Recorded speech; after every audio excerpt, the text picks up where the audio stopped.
Good morning guys. Ang pag-uusapan natin ngayon ay about sa pag-content ng paggawa ng reels na batang nasa video.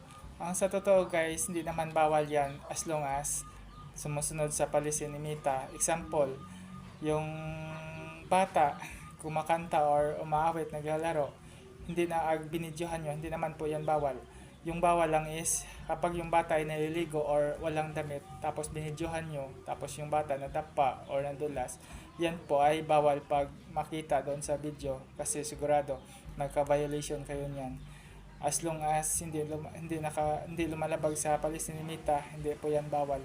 At dapat sa huling video nyo, kung bata yung pinagkukunan nyo ng video o ginawa yung reels, dapat yung huling mukha doon ay yung may-ari ng account, yung dapat yung mga pagmumukha nyo doon sa pinakahuling video kasi doon yan sa diba sa panimita nga dapat 18 pataas yung dapat yung allowed sa paggawa ng reels at allowed naman yung 18 pababa pero dapat hindi yung lumabag sa palis ni Meta.